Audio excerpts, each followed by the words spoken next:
ibyo bibanza ujamwo bivemwo. Hari igihe Imana igusaba kuva mu bibanza ugenderamwo, hari igihe Imana igusaba kubana n'abagenzi mwagendana ukabaheba, kuko hari abantu mugendana bakakurusha imbaraga, imyuka ikorera muri bo ikakurusha ubushobozi, ugasanga uragaragaza ariko ikagutsikamira, bikagusaba kubanza kwimuka. Haleluya.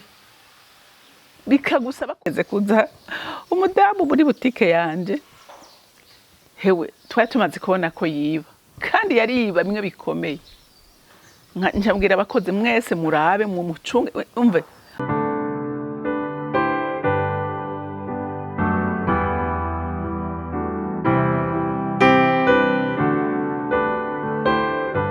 bakunzi bahori CANAAN TV, ndanezerewe kandi gusubira guhura namwe ngo tuganire ijambo ry'Imana. Ariko imbere ko dutangura kuganira, reka tubanze dusenge. Ndaririmbira Imana, umuremyi w'ijuru n'isi, umuvyeyi wa twese, umutabazi wa twese, umwungere wa twese.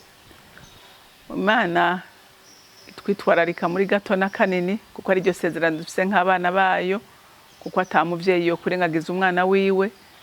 Rero natwe Mwami Imana uradukunda kandi ubitwereka buri munsi, kuko niwe uturinda iyo turyamye tuba dusa n'abapfuye ariko tukavyuka turi bazima.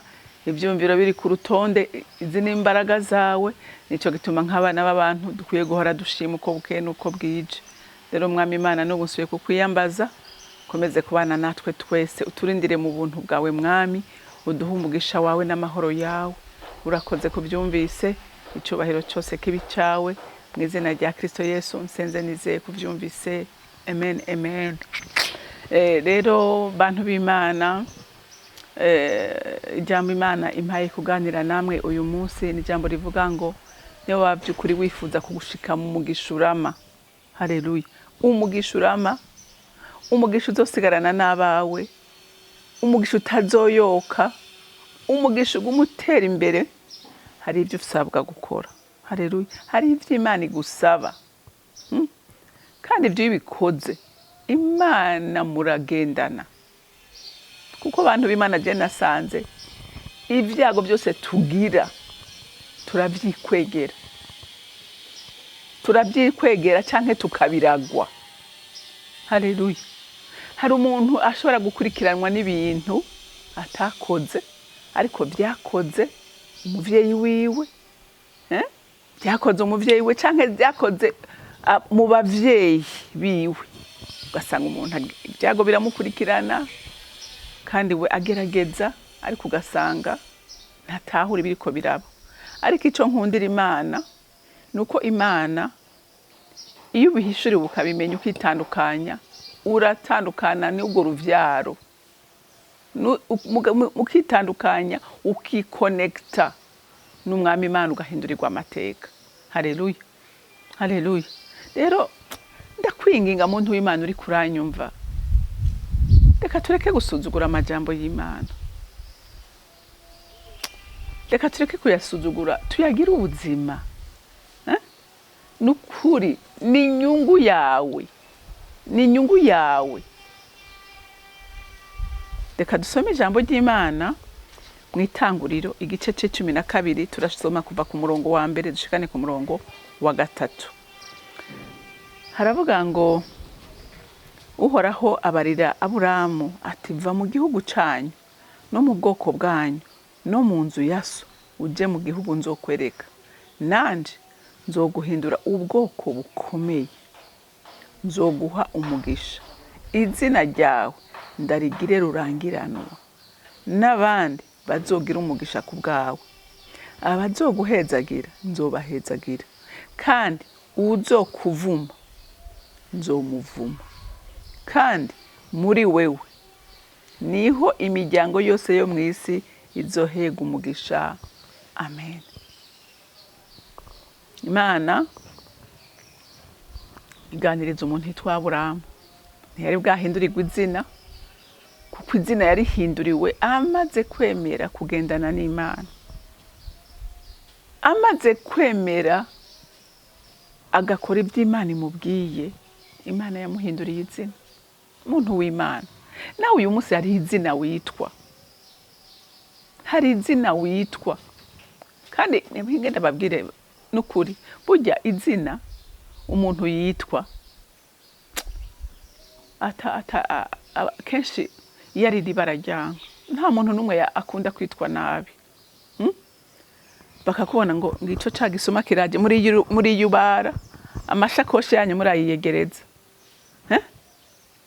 winjira mu nzu y'abantu ati muracunga mucunge.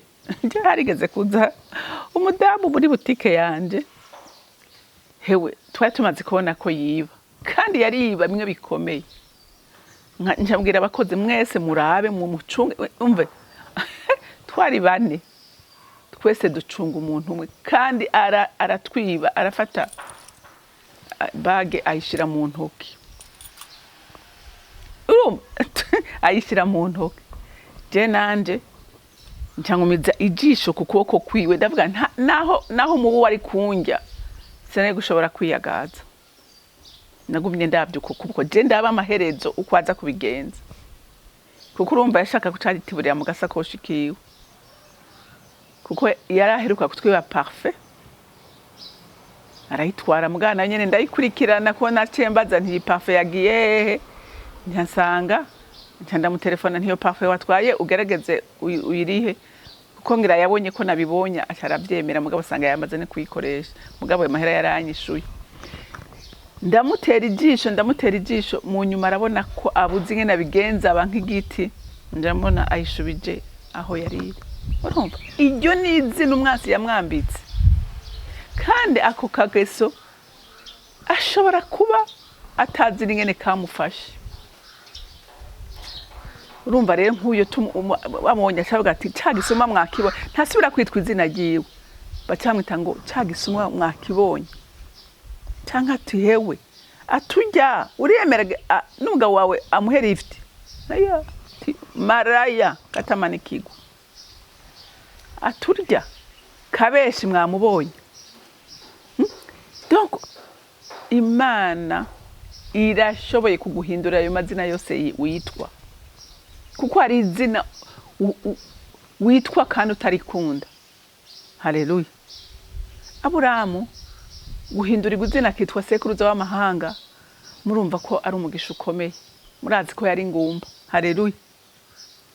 Nguhora habwira Aburahamu ati va mu gihugu canyu no mu bwoko bwanyu no mu nzu ya so, uje mu gihugu nzokwereka. Urumva kondisho ya mbere yamubariye ati Aburahamu, kugira ngo jewe by'ukuri ndakwishurira, kuko murazi ko kugira n'Imana imutoranye yaragize umwete, aravuga ati Imana jewe ko mbona ibintu byose byaremwe abantu, nkabona ibintu byaremwe nande se ngo yadandaza ibigirwamana, akavuga ati ibyo aribyo byose, isi n'ijuru ntibyaremwe n'ibi bintu data akora mu biti no mu mabumba. Ati ibintu twanura tukanikira igiti tukagicicira tukakibaza, kimwe tukagicana, ikindi tukakoramwe Imana, yoba ari Imana by'ukuri yaremye ibi byose? Imana ibona umutima wa Aburahamu, aravuga ati uyu mugabo nkwiye kumwiyereka, kandi yotuma menyekana mu isi kuberaho. Haleluya. La c'est le bon détail. Haleluya. Aravuga ngo kugira ngo uyu muntu ndamukoreshe neza atantambamye, ndakwiye kubanza kumukura muri iki kibanza. Haleluya. Ndamukure muri aba bantu bamaze kwimika ibigirwamana mu mitima yabo, bamaze kononekara, ndakwiye kumwimura nkamujyana ahandi hantu nzomukoresha atayine influence nimwe afise. Haleluya. Muntu w'Imana, nawe hari ahantu Imana udashaka kumva ijwi ry'Imana, ukiri muri ico kibanza ukigendana nabo bantu ugikora bya bintu, biragusaba ubanze wimuke. Utarimuka, haleluya, biragoye ko ushobora gukorera Imana. Amen. Biragoye. Hari abantu mugendana bakakurusha imbaraga, imyuka ikorera muri bo ikakurusha ubushobozi, ugasanga uragerageza ariko ikagutsikamira, bikagusaba kubanza kwimuka. Haleluya. bikagusaba kubanza kwimuka ukitandukanya ukaja ahantu Imana ushobora kuganira nayo ukayumva. Niko Aburahamu byagenze. Iramubwira atumviriza rero kugira ngo nshobore kukwihishurira, nshobore kugukoresha, banza uve mu gihugu cyanyu, uve no mu nzu ya so, uve no mu bwoko bwanyu, kuko urumva ko bari bafise ingeso zidahimbara Imana. Batandaze ibigirwamana, bizera ibintazi, urumva byari bigoye. Ico nakunde ya Aburahamu arumvira. Haleluya.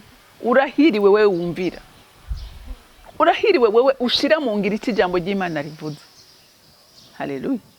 Wewe ushira mu ngiro iki jambo ry'Imana rivuze, ndakubwiye ngo urumuhigwe. Kuko Imana irakunda umuntu yumvira. Umuntu atumvira ndangana n'umurozi, n'umwicanyi mubi. Haleluya. Aburahamu aragenda. Umva rero isezerano Imana yamuhaye. Ngo ica niyemera kuva muri ibyo, ngo nanje nzoguhindura ubwoko bukomeye. Aburahamu yabaye ubwoko bukomeye murabizi. Ariko uyu munsi ndashaka kuvuga we nanje. Mbega turashaka kuba abakomeye? Turashaka kuba abanyacubahiro? Turabikeneye. Jewe ndabikeneye. Nawe ngira urabikeneye. Rero hariho inyifato urinda kugira. Hari ibyo urinda kwitandukanya nabyo. Ibyo uzi ukora bidahimbara Imana bivemo. Haleluya. Bivemwo. Abo bantu mugendana bareke. Ibyo bibanza ujamwo bivemwo. Hari igihe Imana igusaba kuva mu bibanza ugenderamwo, hari igihe Imana igusaba kubana n'abagenzi mwagendana ukabaheba, kuko bakwigisha ingeso mbi. Ngo mbwira uwo mugendana nanjye ndakubwira uwo uri we. Kuko ibintu wigaburira, ibiganiro wumviriza, birakugirira ko influence, birakugirira ko impact. Iyo wumviriza bibi bikujana mu bibi, iyo wumviriza ibyiza bikujana mu byiza. Ugasanga umuntu irirwa araba ama pornography, ugasanga araba ama filime yo kwicana, araba ibyo byose hari ikintu bikonona. Gerageza uje urumviriza ibintu bizima. Ugende n'abantu mufise imwe, mufise yerekwa rimwe, ukwizera kumwe. Mubanza ukomere. Ahandi wojayo ugiye nawe kuzana abandi mugabo batari bo bakujana. Haleluya. Urumva nanje nzo guhindura ubwoko bukomeye, nzoguha umugisha. Urashaka umugisha w'Imana urama, va muri ibyo urimo. Haleluya. Wemere kugendana nayo. Ngo izina ryawe ndarigire rurangiranwa. Urumva? Izina ryawe rizoba rurangiranwa ni wagendana n'Imana. Imana ntizogusiga uko waruri. Ndakurahiye. Ugendana n'Imana ngo Imana ikureke gutyo.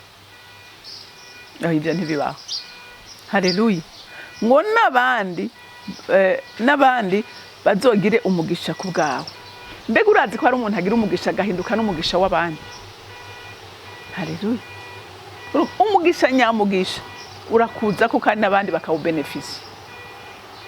Mbega urazi ko hari abantu bagira Imana irahezagira mugabo ugasanga niwe wenyene, ndetse nabiwe ntibashobora no kuronka no kumugisha ukwiye ko Imana imuhaye. Abo ntimubazi. Kubera titandukanije. Ugasanga abana bo bakubita urutoke n'abahe ibyo bakeneye, mugabo ahandi akabitanga. Ariko iyo wewe uri umunyamugisha by'ukuri, uhindukira n'umugisha abandi. Haleluya. Umve ngo bazoguhezagira nzobahezagira. Urumva hariho umuntu iyo umuhezagiye Imana ivuga ati mwana wanje nanjye ndaguhereza umugisha kuko uhezagiye umwana wanje. Haleluya. Wo kandi uzokuvuma nzomuvuma. Urumva? Abura iyo wewe ugiye kuvuma umuntu yahezagiwe n'Imana bikubera akaga gakomeye, kuko hari abantu badahangagwa. Haleluya. Hari abantu badahangagwa kuko ari inkoramutima z'Imana, banywanye n'Imana bakagendana n'Imana mu byo bakora byose. Haleluya. Mu byo bakora byose akaba ari abantu bagendana n'Imana. None uyo muntu we ushobora kumwihangama ugakira. Imana yavuga ati mwana wanje reka urugamba sugwawe n'ugwanje. Rero na Aburahamu yavuze ngo umuntu azohirahira ngo amuvume azoba yiteranije nanje nzomukorerako. Haleluya. Atari uhiriwe n'uzoguhezagira. Haleluya. Hariho umuntu uhezagira n'ukuri ukaba usa n'uhayide n'Imana. Kuko ari umwana w'Imana. Kuko ari inkoramutima y'Imana. Aburahamu yari inkoramutima y'Imana. Yumviye Imana, yumvise ijwi gusa. Haleluya. Arahaguruka aragenda akora ku mutima w'Imana, Imana iranezerwa. Amen. Ngo kandi muri wewe ngo niho imiryango yose yo mw'isi izohega umugisha. Ariko isezerano rikomeye. Umugisha wose duhabwa waciye muri uyu mugabo kubera ko ari we yagize imigenderanire bwa mbere n'Imana. Haleluya. Niwe yaronda Imana ubwa mbere ata wundi muntu arayumva. Imana rurema. Haleluya. Uyu munsi duherega umugisha muri we abizera twese. Kubera iki? Kubera yumviye Imana, akora iby'Imana igomba, agendana n'Imana, imuhindura umugisha wa benshi. Haleluya. Nawe muntu w'Imana icyo no kwifuriza nuko kwitandukanya. Itandukanye n'ibitaroranye. Ha murongogwe n'Imana nawe izoguhindura umugisha w'abandi. Imana yo mwijuru bampera umugisha. Ndagushimiye Mana. Uri gitangaza kandi n'ijambo ryawe nukuri riratangaje. Ijambo ryawe nukuri kandi wivugiye ubwawe ngo uri inyuma yaryo kugira ngo rishitse. Uwugizeye wese riramukorera kandi rikamuremera igitangaza. Rero umuvyeyi mwiza ndagushimiye kandi ndakunena haje icubahiro cyose kibi cawe mu izina rya Kristo Yesu nsenze nizeye kuvyumvise. Amen, amen. Mwarahezagiwe mugira umunsi mwiza.